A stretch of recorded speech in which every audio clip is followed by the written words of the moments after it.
میری آنکھوں کے سامنے الہ آباد کا سب سے بڑا اجلاس مسلم لیگ کا میں نے اس میں شرکت کی، جس میں پاس ہو گیا کہ ایک الگ مسلمانوں کو خطہ پاکستان بنانا چاہیے۔ اس کے بعد اعظم گڑھ میں سب سے بڑا اجلاس ہوا جس میں سارے ہندوستان کے بڑے لیڈر شامل تھے۔ حسرت موہانی صاحب بھی تھے، نواب لیا پٹیل بھی تھے، مسٹر جنا بھی تھے، مولانا شبیر احمد عثمانی بھی تھے، مولانا ظفر احمد عثمانی بھی تھے، اور ہمارے شیخ نے رات بھر لوگوں کی دعائیں مانگی کہ خدا پاکستان بنا دو، رات بھر سجدے میں روئے، اور دیکھیے تہجد پڑھ کر کے پھول اعظم گڑھ سے گورکھپور گئے مولانا ظفر احمد عثمانی کو لانے کے لیے۔ تہجد پڑھ کر کے کار اسٹارٹ ہوئی، حضرت مولانا ظفر احمد عثمانی کی تقریر کرانے کے لیے، ان کو تلاش کرنے کے لیے گورکھپور سے لانا تھا۔ حضرت پھول اعظم گڑھ سے کار پر تہجد کے وقت گئے، عشاء کے وقت ان کو لے کر آئے اور عشاء پڑھائی اور اعلان کیا کہ میں نے تہجد کے وضو سے عشاء کی نماز پڑھا اور ایک قطرہ پانی بھی نہیں دیا۔ اس طرح سے ہمارے اکابر نے قربانی پیش کی ہے پاکستان بنانے کے لیے، ایک قطرہ پانی نہیں ڈالا کیونکہ سنجا لگ جاتا۔ حضرت چاہتے تھے کہ بس وہی تہجد کے وضو سے، اور ان کو لائے ایک دھوپ تھی، ایک فکر تھی، رات دن حضرت ہوتے تھے کہ اللہ پاکستان کو بنائے۔ جب جلسے میں مولانا شبیر احمد عثمانی اور مولانا ظفر احمد عثمانی بڑے عمائدین کی تقریریں ہوئی، میں بھی اس میں تھا۔ اتنا بڑا جلسہ شاید ہندوستان میں دوسرا درجہ تھا الہ آباد کے بعد۔ لیکن اللہ تعالیٰ کے عاشقین کے جو قلب اللہ کو راضی کرنے میں ان کے حوصلوں کی بلندیاں آسمان و زمین بھی نہیں پا سکتے،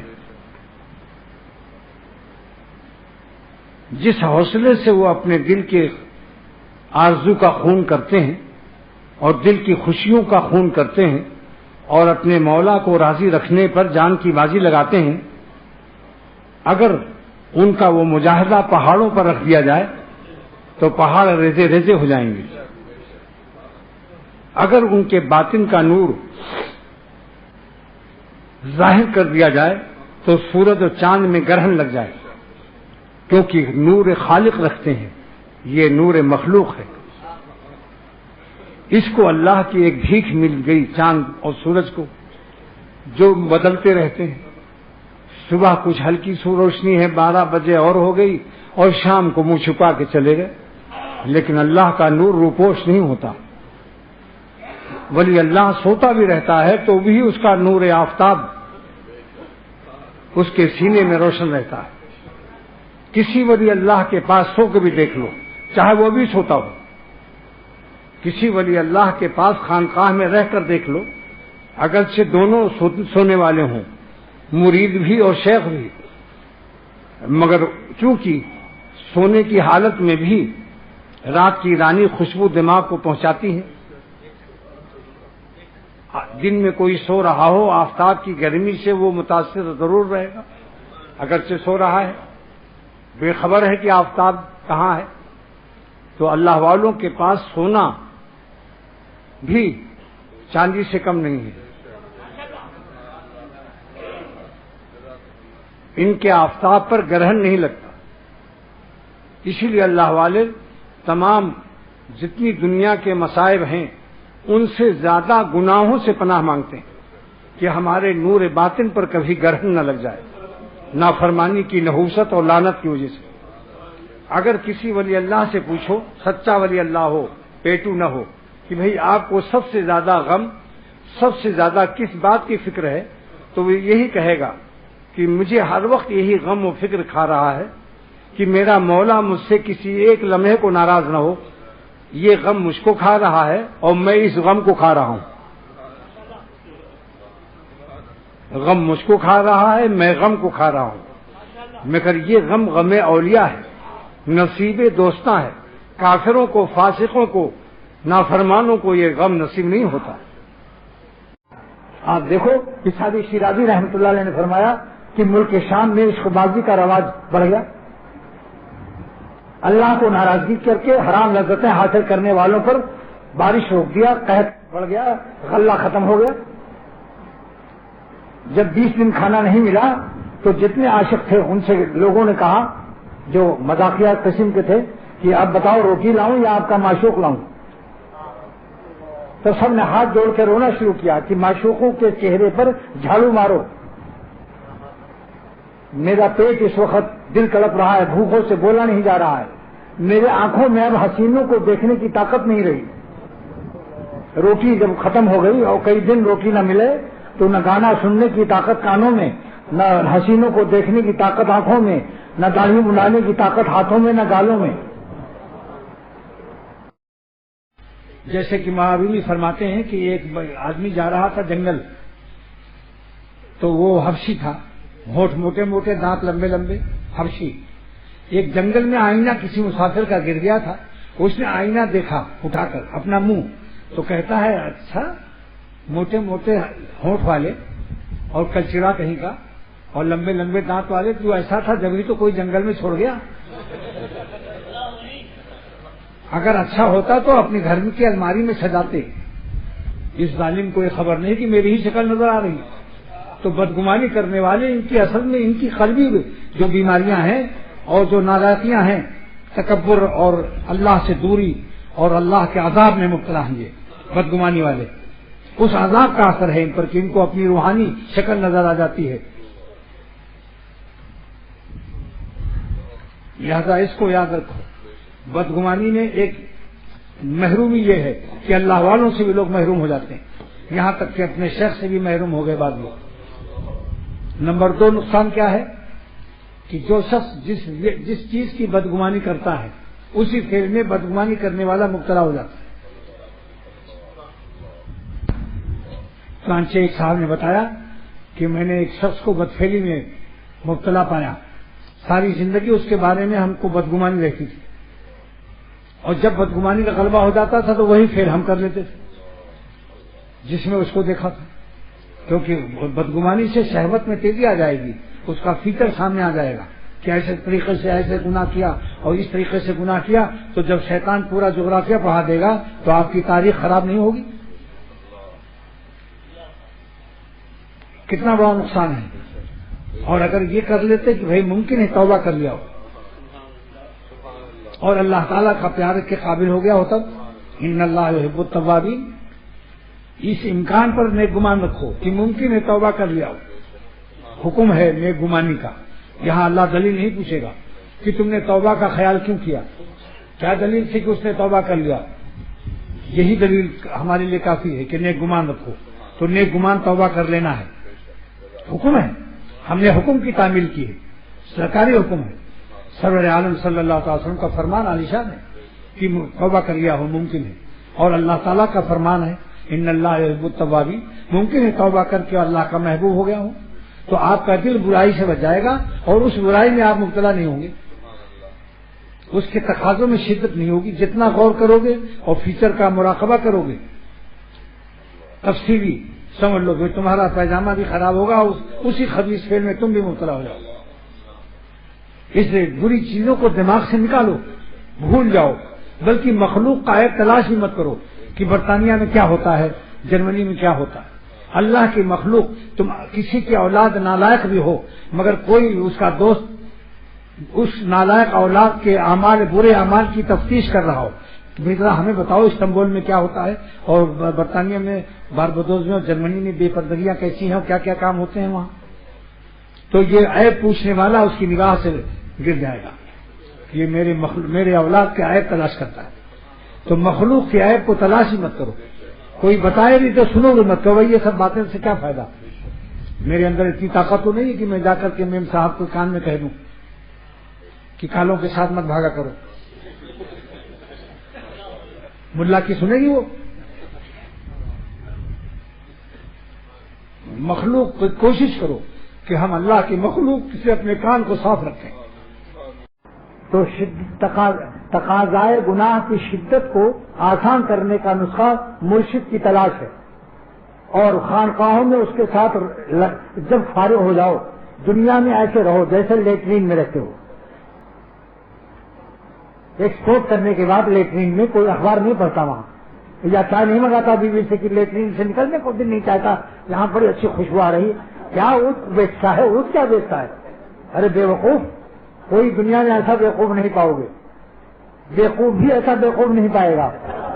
کہیے گا حقیقت یہ اللہ تعالیٰ کے کرم سے ایسے جملے عطا ہوتے ہیں، میں کیا کروں کہ بیوقوف بھی ڈھونڈنے سے ایسا بیوقوف نہیں پائے گا کہ جو اپنے سموسے اور چائے اور ٹوسٹ مکھن کہے اللہ لیٹرین میں.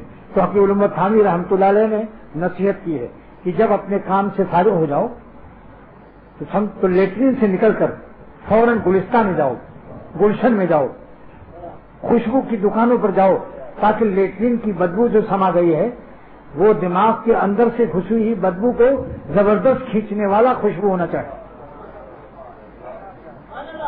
یعنی شیخ زبردست اللہ تعالیٰ سے قوی تعلق رکھنے والا ہو، جو اپنے درد دل سے تمہارا دل کو ہلا دے اور دل کو ہلا ہلا کے بدبو نکال دے. جب بورے میں کنکر پتھر بدبو ہو تو بورا ہلایا جاتا ہے. تو انشاءاللہ تعالیٰ آپ خانقاہوں میں جب آئیں گے رہیں گے، کبھی سہروزہ کبھی دو روزہ، کبھی یہاں بھی سہروزہ لگاؤ. جنگل کی ہوا کھانے والوں کبھی گلشن کی ہوا کھا لو. آپ ایک رات اپنا بستر لگا کے دیکھو. میرے مرشد شاہ ابرار الحق صاحب دامت برکاتہم فرماتے ہیں کہ اگر رات کی رانی کے نیچے سو جاؤ، خوشبو کا پودا ہے رات کی رانی، اور اگر آپ دن کے راجا کے پاس بیٹھ جائیں لیٹ جائیں تو وہ بھی صحیح، وہ بھی ایک پودا خوشبودار ہے. تو سوتے ہوئے آپ کو پتہ بھی نہیں چلے گا کہ میں خوشبو سونگھ رہا ہوں. ادراک خوشبو نہیں ہوگا، مگر صبح ادراک خوشبو کا نتیجہ آپ کے دماغ میں فرحت اور خوشی اور تازگی محسوس ہوگی. ایسی خانقاہوں میں اگر تہجد بھی نہ پڑھو، ایسی سو جاؤ عشاء پڑھ کر، فرض واجب اور سنت مؤکدہ ادا کر لو، مگر اللہ والوں میں رہو، تو سمجھ لو کہ آپ منڈی میں نہیں ہیں، سیب کے باغ میں ہیں. سیب خریدنے کے لیے سیب کی منڈی سبزی منڈی نہیں ہے جہاں گرد و غبار چھٹکے پڑے ہوئے سڑے ہوئے سیب بھی مل جاتے ہیں پیٹی کے اندر اور جا کے گھر میں روتے ہیں دھوکہ دے دیا ہم کا، دھوکہ دے دی بمبئی بازار میں. اب کیا کرے پورب جہاں کے ہیں وہاں کی آواز اور بولی یاد آ گئی. یہ پورب کی بولی ہے، ہم کا دھوکہ دے دی بمبئی بازار میں. تو یہ سبزی بازار میں دیکھو سیب سڑا ہوا. اس لیے مولانا رومی فرماتے ہیں کہ ہنستا تیر خریدو. انار اگر خریدنا ہو تو ہنستا ہوا خریدو. خاموش انار مت خریدو جو پھٹ گیا ہو اور دانت نکال کے دکھا رہا ہو، تاکہ اندر تک معلوم ہو کہ اس انار کے اندر دانے بھی سڑے ہوئے نہیں ہیں. اس لیے بہت خاموش قسم کا تیر مت خریدو. ہنستا بولتا لو تاکہ اس کا سب ظاہر باتیں معلوم ہو جائے. کیونکہ سنت کی زندگی کتنی روایات میں ہیں. فضاحت النبی صلی اللہ تعالیٰ، آپ ہنس پڑے حضور صلی اللہ علیہ وسلم، حتی بدت نواجذہ، یہاں تک کہ آپ کی ڈالیں کھل گئی، نظر آ گئی. دنیا میں ہزاروں غم ہیں، دنیا درد سے بھری ہوئی ہے، سارا عالم غم سے بھرا ہوا ہے. عالم ہما دردست دوا می خواہد، عالم ہما دردست دوا می خواہد. پورا عالم درد سے بھرا ہے، دوا کا متلاشی اور دوا کو ڈھونڈ رہا ہے. فقیر غذا می طلبت، فقیر غذا می طلبت اور شہ اشتہا می خواہد. فقیر غذا ڈھونڈ رہا ہے کہ روٹی مل جائے، بادشاہ بھوک ڈھونڈ رہا ہے کہ میرے تو بھوک نہیں.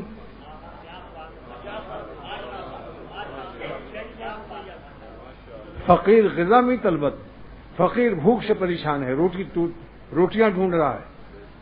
اور شیخ اشتہا میں خواہد، بادشاہ اشتہا اور بھوک تلاش کر رہا ہے. ربنا لا تزغ قلوبنا کا یہ ترجمہ عاشقانہ کیا ہے کہ اے ہمارے رب ہم کو نعمت عدم اضافت سے مشرف فرمائیے. نعمت عدم اضافت سے یعنی دل ہمارا ٹیڑھا نہ ہونے پائے. بعد اذ ہدیتنا، بعد اس کی کہ آپ نے ہم کو بالغ منزل فرمایا، ہدایت میں ہدایت الطریق بھی دیا اور ایصال المطلوب بھی عطا فرمایا.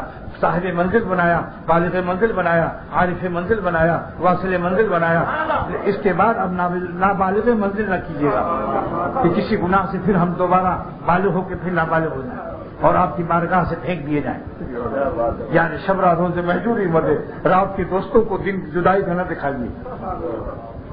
تو ہم صحت کے لیے عفت ضروری اور عفت کے لیے پاک دامن رہنے کے لیے تو ارحم الراحمین ایک استثناء کر رہا ہے، الا ما رحم ربی، مگر تم جب تک میرے رحمت کے سائے میں رہو گے، یہ تمہارا دشمن میرا دشمن تمہیں کچھ نقصان نہیں پہنچا سکتا، بلکہ اس کے تقاضائے معصیت پر جب تم ہمت مردانہ، شریفانہ اور دلیرانہ اور جرأت مندانہ حملہ کرو گے تو تمہارا تقویٰ کا مقام اونچا کر دوں گا اور میری دوستی نہایت اعلیٰ درجے کی ہو جائے گی اور تم اولیاء صدیقین کے خط انتہا تک پہنچاؤ گے۔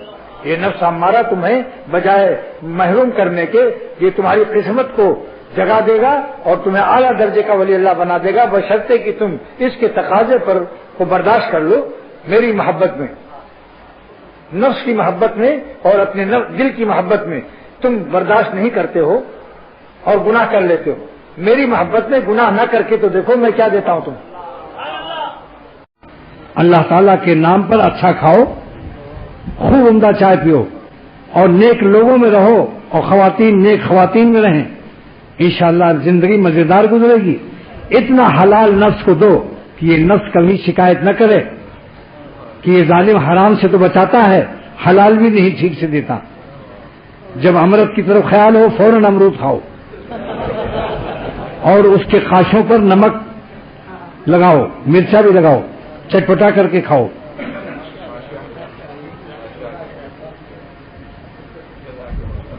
اور امرود کی جمع امارید آتی ہے، 5 حرفی جتنے لفظ ہیں، جیسے عصفور کی جمع عصافیر۔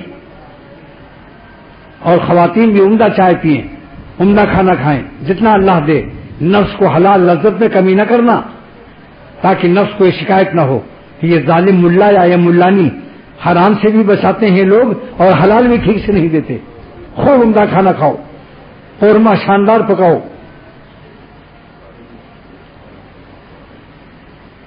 اگر پرتاپ گڑھ میرا وطن قریب ہوتا تو میں مشورہ دیتا تحصیل کنڈا سے بکرے کا گوشت منگاؤ۔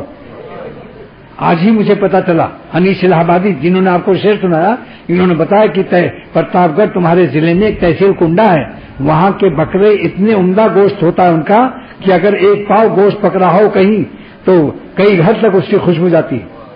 مگر افسوس ہے کہ بارڈر ہے، ویزا ہے، پاسپورٹ ہے اور بہت دور ہے، بڑا مہنگا گوشت پڑے گا۔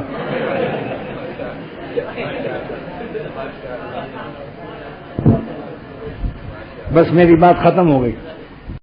تو عرض کر رہا ہوں کہ بھائی تصوف نام یہ نہیں ہے ہر وقت شریعت شریعت کہہ کر اور مخلوق پر ظلم کرو۔ اپنے نفس پر تنگی بھی جائز نہیں ہے۔ جب اپنے نفس پر غلو جائز نہیں تو دوسروں کو تکلیف دینا کیسے جائز ہوگا؟ اپنے نفس پر بھی زیادہ آپ مشقت نہیں کر سکتے۔ ایک صحابی کے یہاں مہمان ہوئے اور انہوں نے جناب نفلوں پر نفلیں شروع کر دی۔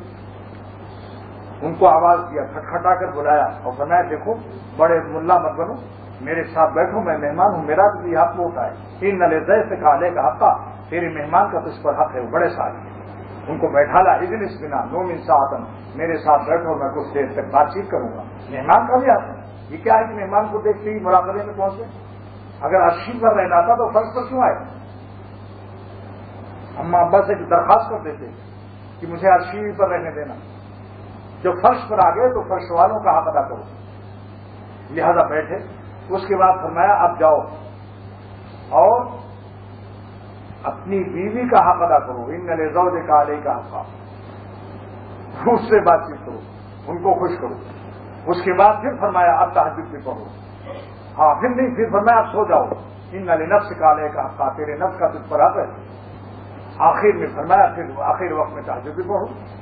یہ اپنی جان پر نہیں، ہم یہ امانت ہے سب، اتنی عبادت ہم نہیں کر سکتے جس سے دماغ میں خشکی پیدا ہو جائے، نیند غائب ہو جائے، پاگل ہونے لگے، مجذوب نام رکھ دیا جائے اور وہ ہوتا ہے پاگل۔ مجذوب نہیں ہوتے ایسے لوگ، اسی لیے ضرورت ہے شیخ۔ آج لوگوں کو بدگمانی کا مرض زیادہ ہوتا ہے۔ میرے شیخ فرماتے تھے بدگمانی پر مقدمہ چلے گا قیامت کے دن، اللہ دلیل مانگے گا، اور نیک گمان پر مفت میں ثواب ملے گا، دلیل نہیں مانگے گا اللہ کہ کیوں تم نے نیک گمان رکھا۔ یہ شاہ عبد الغنی رحمۃ اللہ علیہ نے مجھ سے فرمایا، تو فرمایا کیوں بے وقوف لوگ اپنی گردن کو مقدمے میں پھنسا رہے ہیں بدگمانی کر کے؟ ارے نیک گمان کر کے مفت میں ثواب کیوں نہیں لیتے جس پر اللہ دلیل بھی نہیں مانگے گا؟ کیونکہ ظنوا بالمؤمنین خیرا حکم ہے حضور صلی اللہ علیہ وسلم کا کہ ہر مومن کے ساتھ نیک گمان رکھو، تو ہم تو حکم کی پابندی کر رہے ہیں۔ اللہ یہ نہیں پوچھے گا نیک گمان کیوں رکھا، بدگمانی کو پوچھے گا بلا دلیل شرعی کیوں بدگمانی کی. ایک جنگل میں بزرگ تھے، وہ کہہ رہے تھے نہ تو میرا رب نہ میں تیرا کہنا نہیں مانوں گا، میں نہ تیرا بندہ نہ تو میرا رب. ایک مفتی صاحب جا رہے تھے، سنگا او کافر. کہا یہاں آئیے حضرت، آپ کے علم سر آنکھوں پر ہے، آپ پوچھ رہے تھے کہ میں کس سے گفتگو کر رہا ہوں، یہاں کوئی ہے؟ میں اپنے نفس سے کہہ رہا تھا، میرا نفس ایک گناہ کے لیے بار بار کہہ رہا تھا، تو میں نے اپنے نفس کو کہا کہ ظالم تو میرا رب نہیں ہے اور نہ میں تیرا بندہ ہوں، تیرا کہنا کیوں مانوں؟ مفتی صاحب نے کہا بھائی معاف کر دینا، میں ندامت کے ساتھ معذرت خواہ ہوں.